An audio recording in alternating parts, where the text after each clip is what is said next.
yeah, there you have that. That's not something I get to film every day.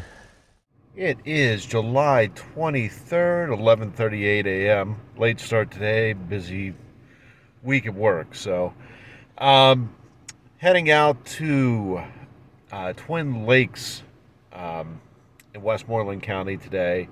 First time I've ever been out there. It's the last two lakes in the region I've yet to touch upon. A huge fan of Keystone, actually. I always love that place. Beautiful place. Lilyhanna, Conemaugh, they're great too. But yeah, we're going to scratch that itch. And I'm sure with it being Saturday afternoon, by the time I get there, no one's going to be there. Deadest time of the week when it comes to fishing in stocked lakes.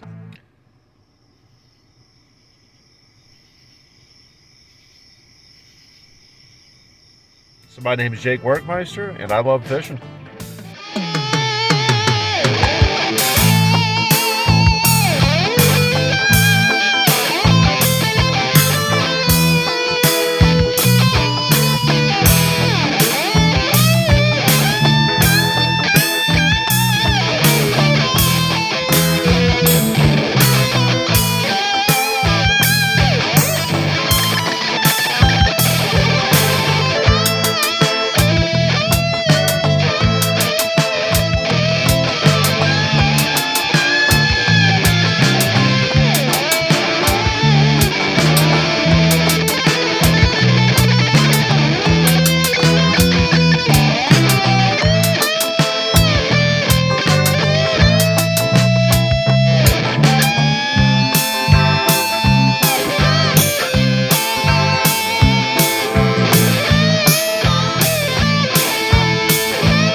Already, I like what I see.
A lot of plant cover down there.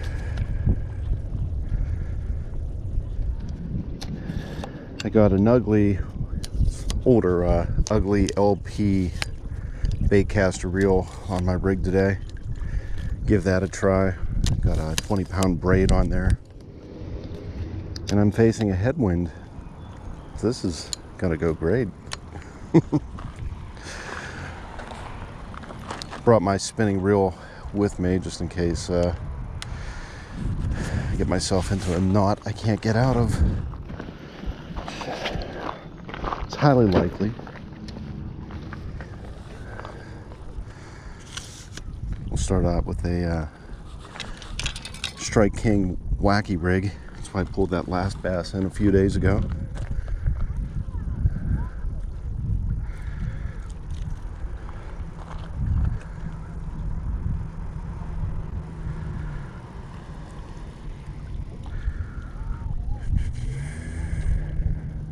What's really nice about this is I'm only 10 minutes away from where I'm gigging tonight.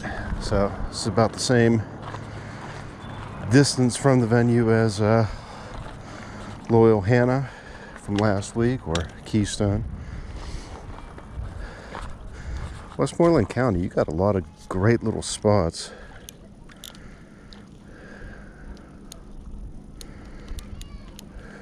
Okay.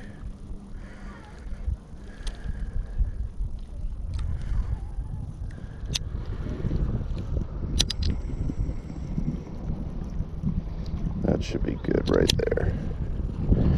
Hopefully.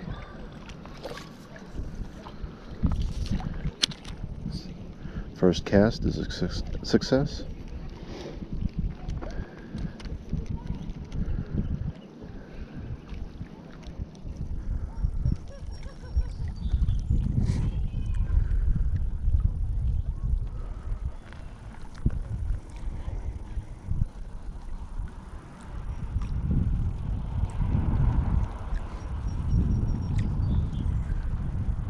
So yeah, I got a lot of plant life right in front of me.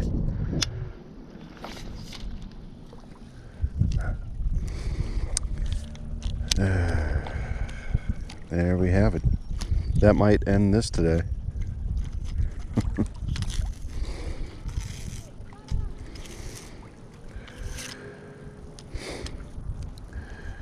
Yes, I am feathering as I'm casting.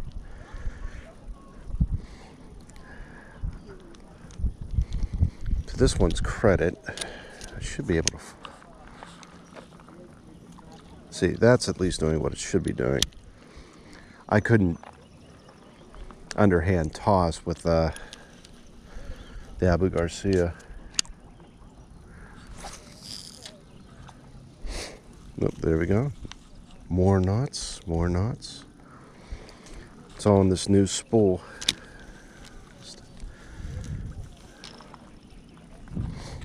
Like I said, I got the spinning reel on me for a reason.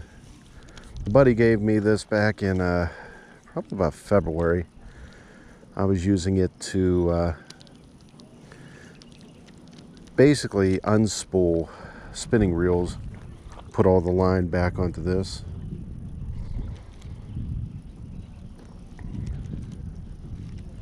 That would transfer it back onto the spinning reel, because what I learned, braided line on a spinning reel doesn't actually like to stay on, so you have to, there's two ways of doing it. You could either put down some monofilament first, tie your arbor knot onto the spool, or you could use a little tape.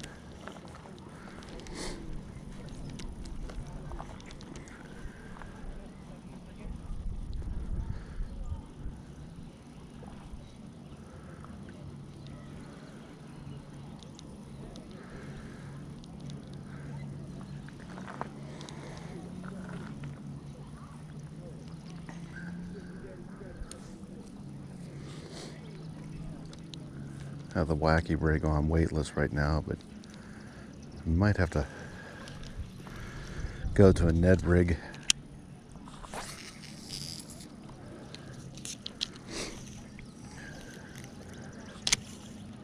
Let's see, that is just every single cast.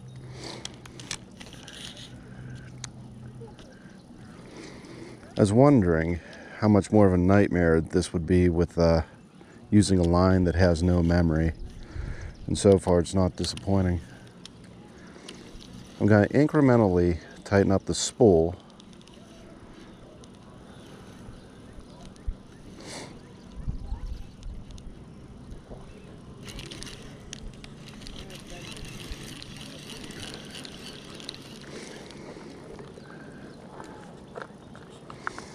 I'm using a 20-pound, I think the company's Pro line. Feels a little bit thicker than what I'm used to.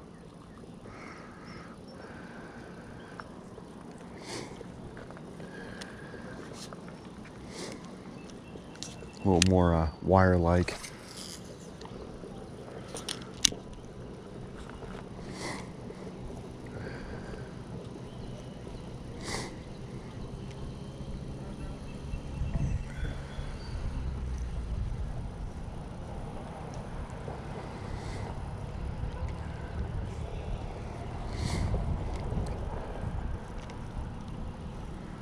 That cast worked out pretty well, so maybe I got the spool tightened to where it needs to be now.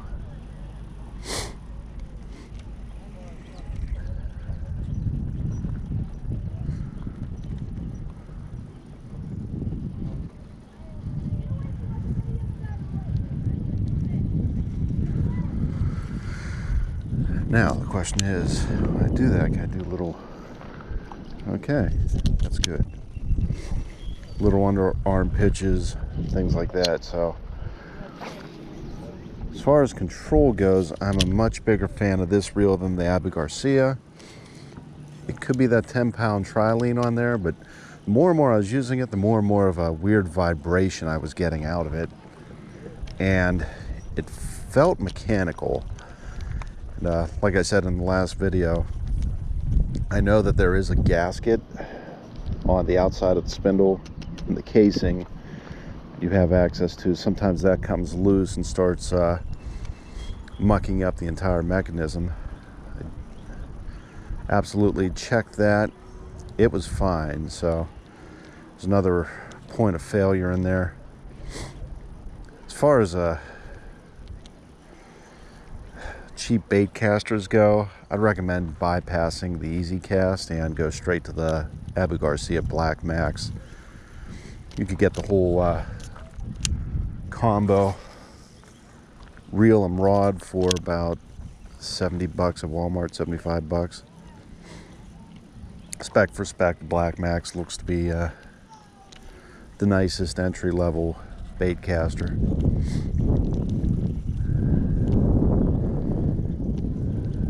And already between the two, I could feel that there's a big difference with this one.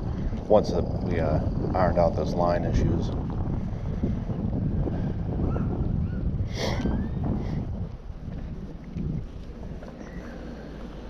This is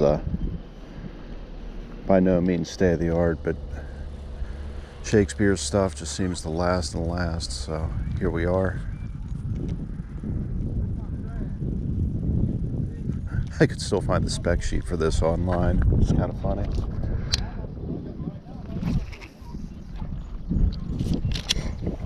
Okay, you know what? I take it back. You do have a lot of control with this.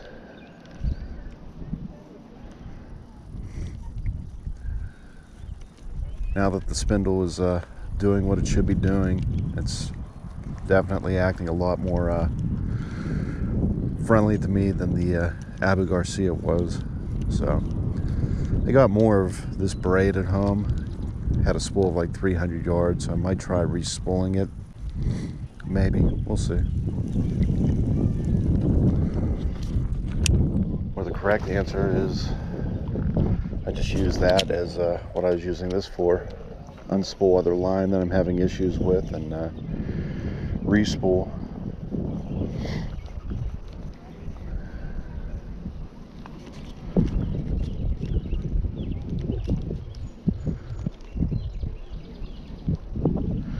See that technique where everyone runs this through their fingers. I'm not sure how I'd like that with a big bass though.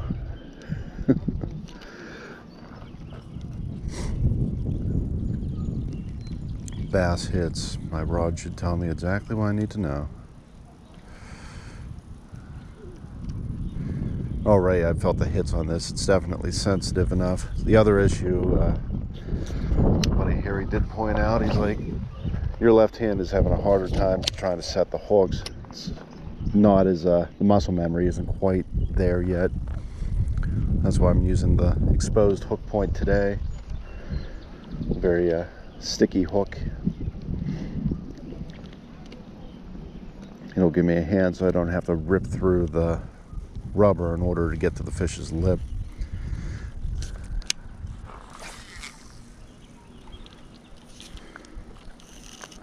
Okay, loosening up a little bit. Still issues with the spool, so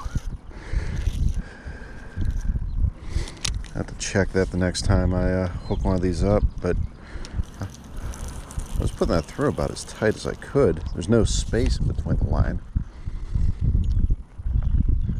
Apparently not enough.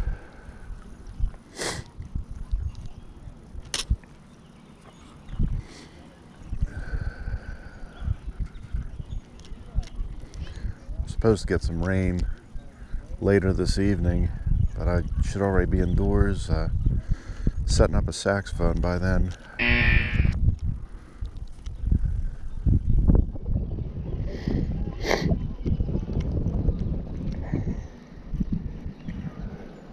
So I got about 6 hours here today in total. Plenty of time.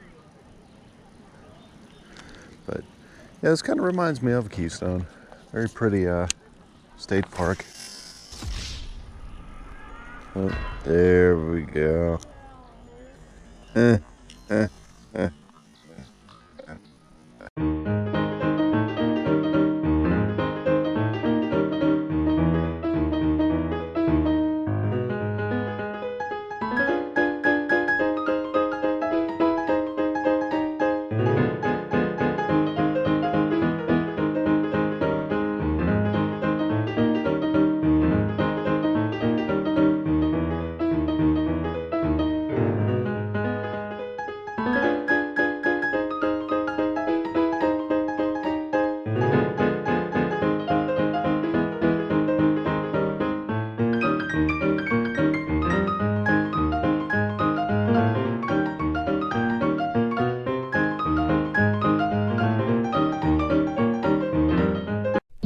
So, as I was dealing with my baitcaster-induced meltdown, the storm was rolling in, and I barely noticed the relatively undefined shelf cloud coming right at me.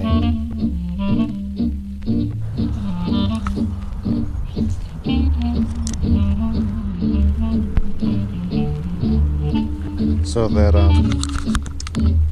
line right there, that's actually a good thing to see. It's a storm kind of dissolving right in front of our eyes. A lot of the power in the storm is right in that front. So as long as it's blasting out like that, there's nothing behind it that really has severe power. Allow me to correct myself here. What I'm referring to is in regards to tornadic activity.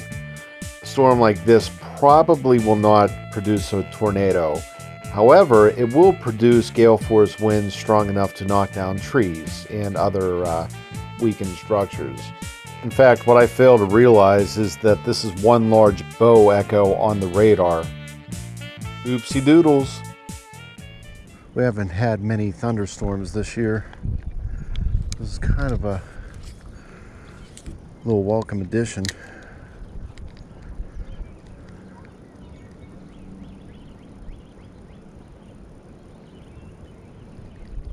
Hear that in the background?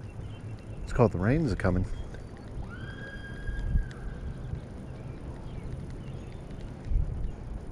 In a huge line heading right toward us. So, I'm gonna get my last few seconds of film here. And then hightail it, because it is coming.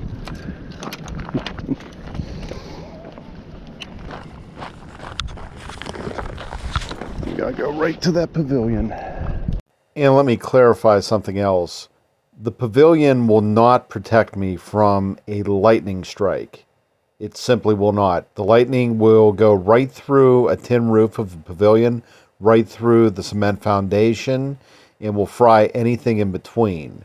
The only thing that truly protects you is a grounded building, a true house, enclosed house, or a car, where the electricity hits the structure and goes around you.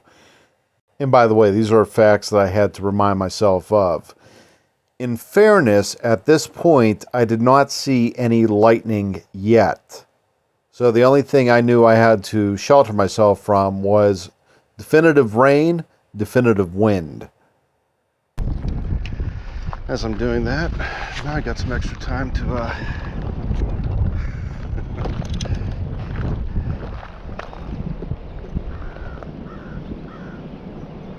work that knot out. See? And that is the sound of the rain. That is the front. And we are backing off. Now the question is, will I be able to get out of it before the rain hits me? I think so.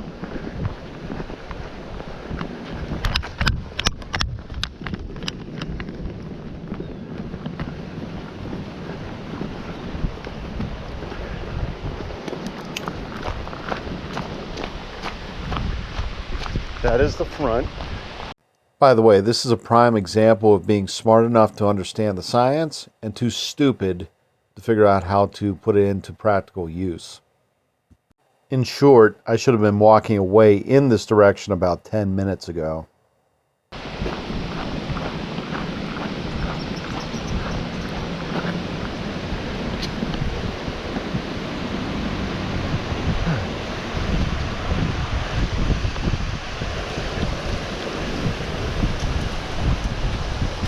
Okay.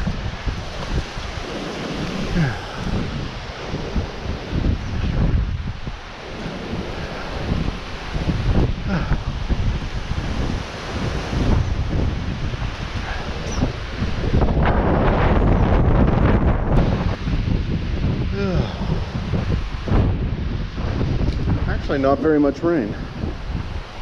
There's none so far. Now it's trailing this.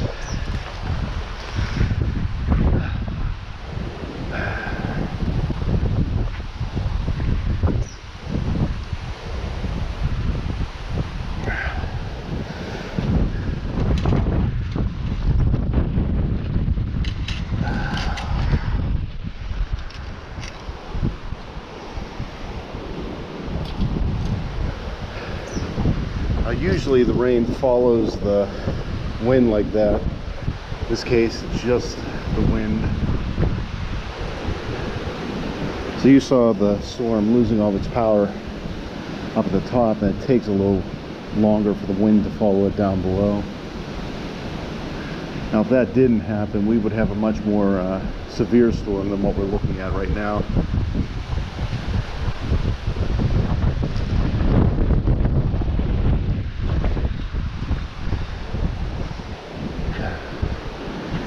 Wind is so strong it's actually knocking my phone on the tripod around. Add a little weight for that. We're just gonna wait this out.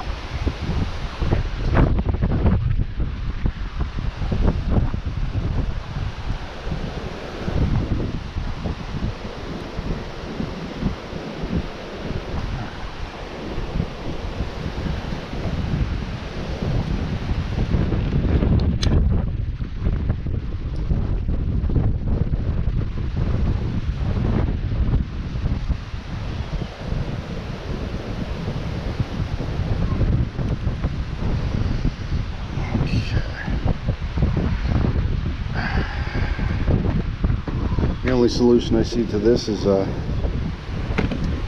cutting line. We're gonna lose a lot of the spool, but oh well.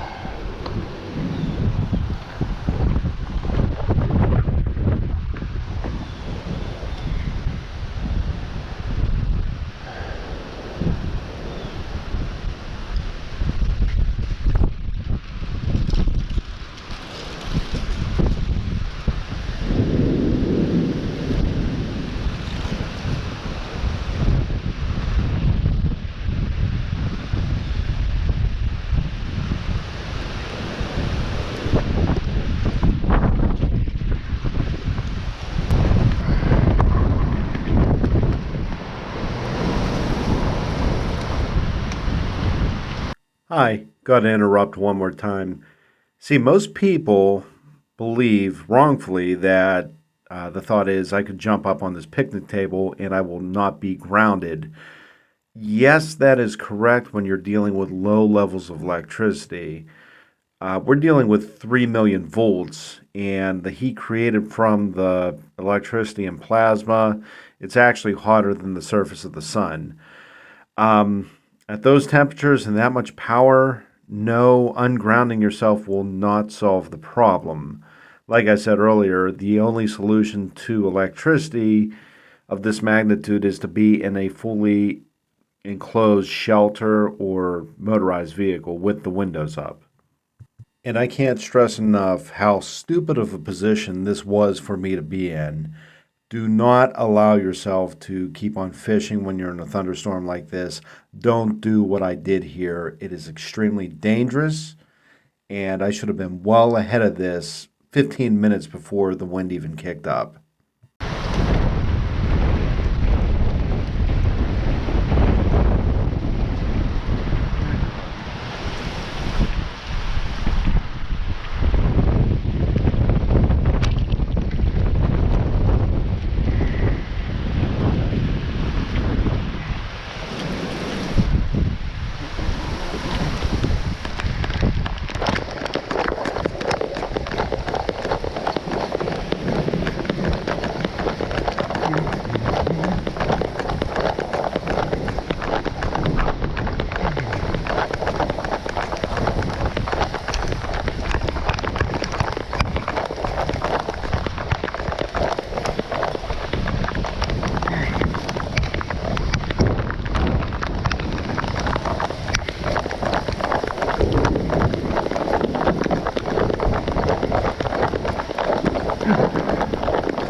All things considered, I made pretty good time from that pavilion back to my car.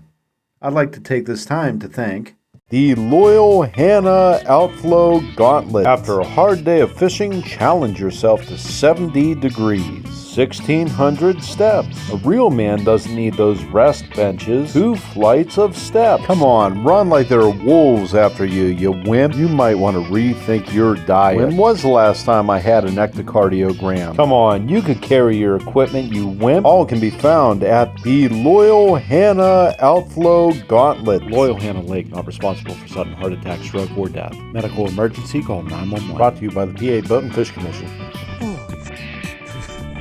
Okay, it's about 45 minutes later. I think we're in the clear for the most part. There's going to be some drizzling, but oh well, I could deal with that. And when I ran into the car, I left my rods outside. Damn, the bait caster is still here. So if a wild animal would take it, or tornado or something. Mistake was I left the spinning reel on top. Oh well, maybe next time. That is rad.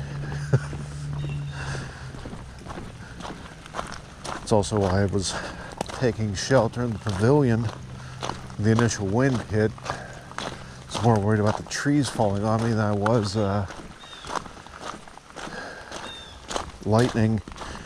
Till the lightning threshold started, well, lightning started becoming more intense. I was like, I don't think this pavilion's going to help me much. But yeah, there you have that. That's not something I get to film every day. By the way, I used to chase storms around. Haven't done that lately. It's been pretty tame this summer, but don't really have much of a fear of them. So I certainly miscalculated the strength of that one.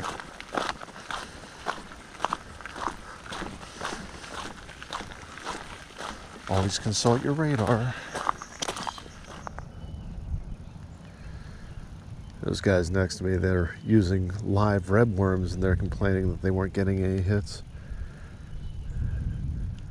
Rumor has it this is a tougher lake to fish.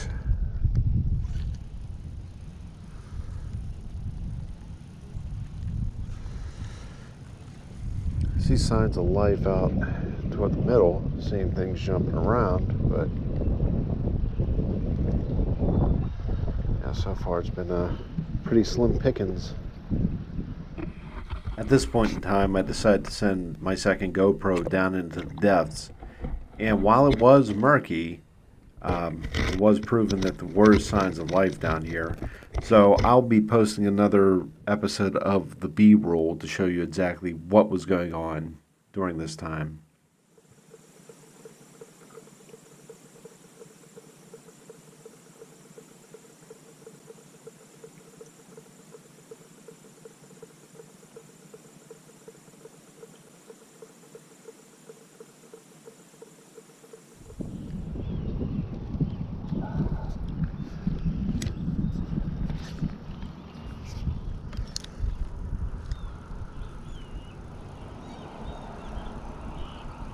Oop, got one. Nice one. Whew. What's up, buddy? That is a pretty sunfish. Ow. Pretty stabbing sunfish.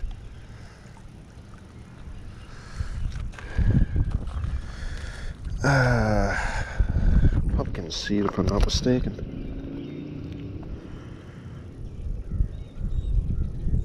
Look at the colors on him. Nice for, if you're gonna wipe the skunk off with the panfish, might as well be a nice one.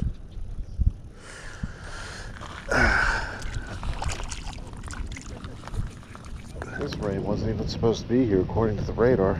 It's all supposed to be gone by now.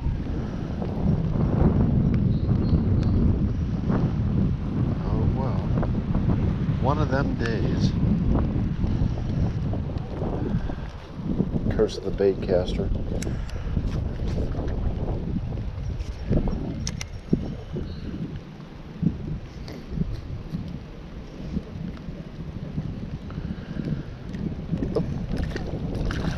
Nice. Wow. That bluegill had a little spunking.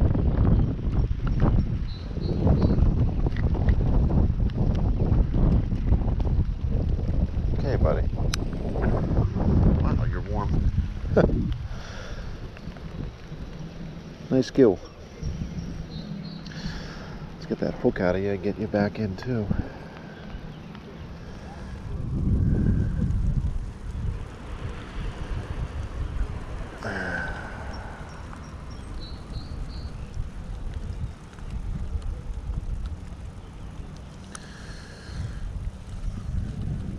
Fish number 2.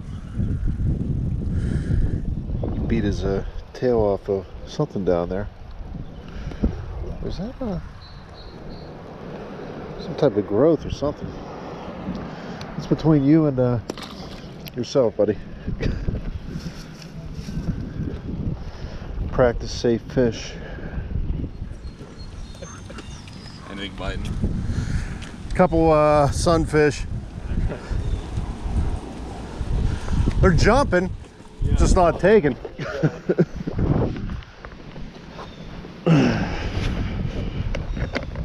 How this day was treating fishermen could be summed up with one action from a bird. And yes, I am actually that type of person that will find the exact frame in which I caught the dookie about ready to do the deed on top of my tackle box. How about that? How about that?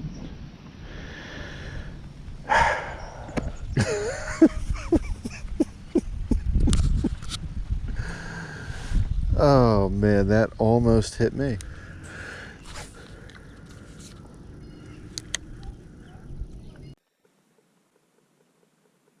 Huh? What? Hmm. Huh? Hmm. Worm!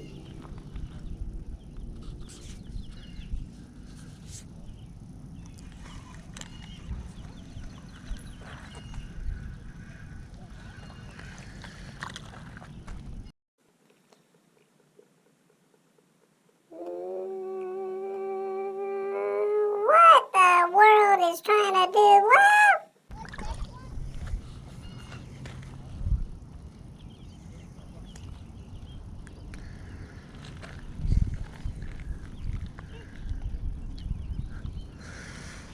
Gill number 2. I only vaguely understand what's going on here.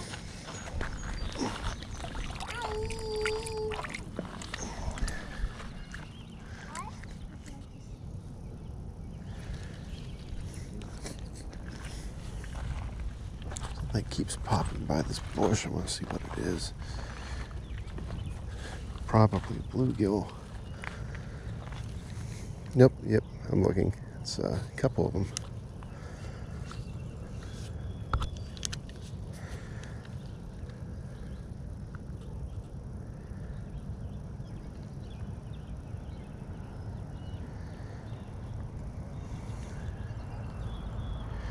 It's a pretty big one if he goes for it.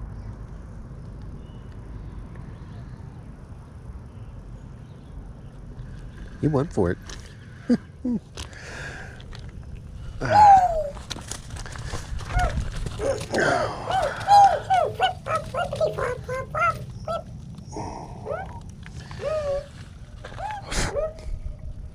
Smile, you're on candid camera.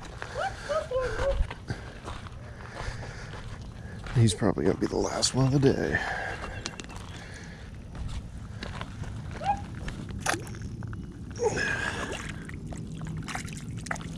Bluegill gonna do what a bluegill gonna... Holy crap.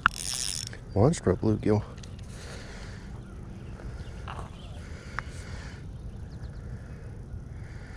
Two of them. One went for it, not the bigger of the two.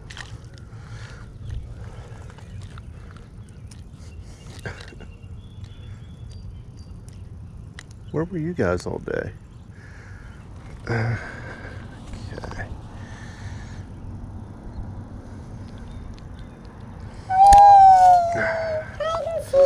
You in there?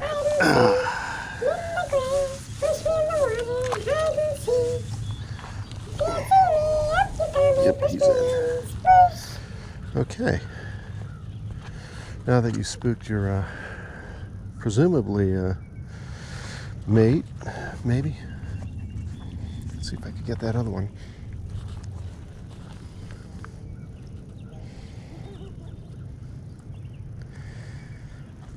Oh, he's going for it. He went for it. Nipped it, then let go.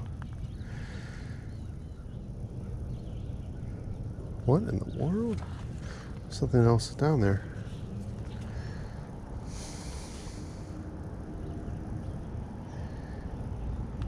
That ain't no catfish. Oh, well, that's a first. Sorry, buddy. Was not expecting that.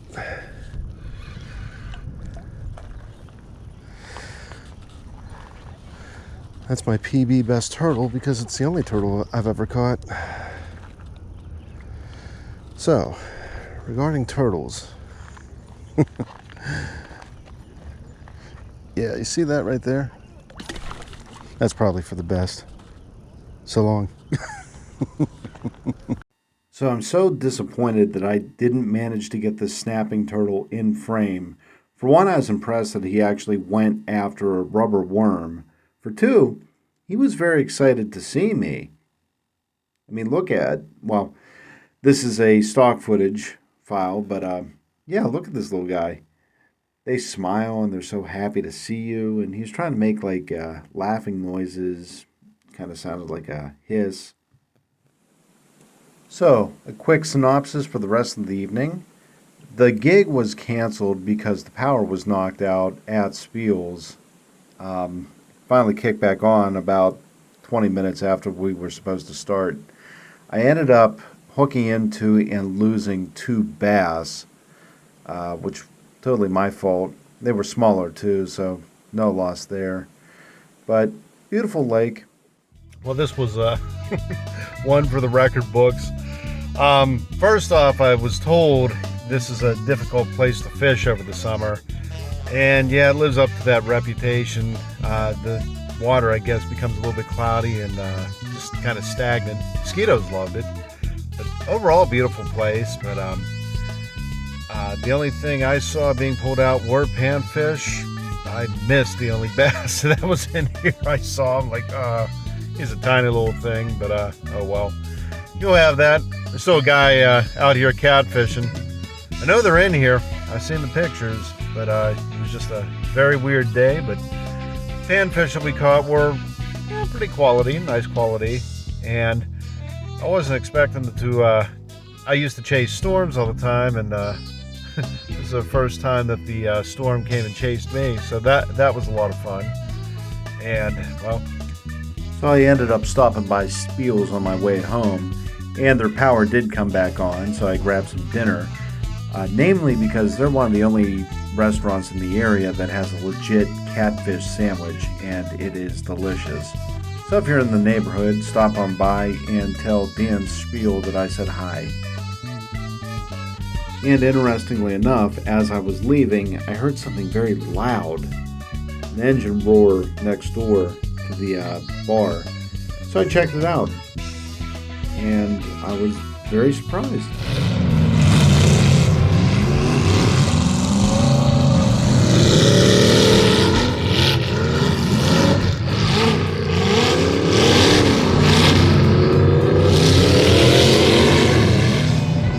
Been playing at this bar for quite a few years now. Coming to it many more. I had no idea this demolition derby existed. There's actually a smashed up car driving right by me. That's insane. Oh. Okay, this is by far the strangest day I've ever had. till next time, keep on fishing.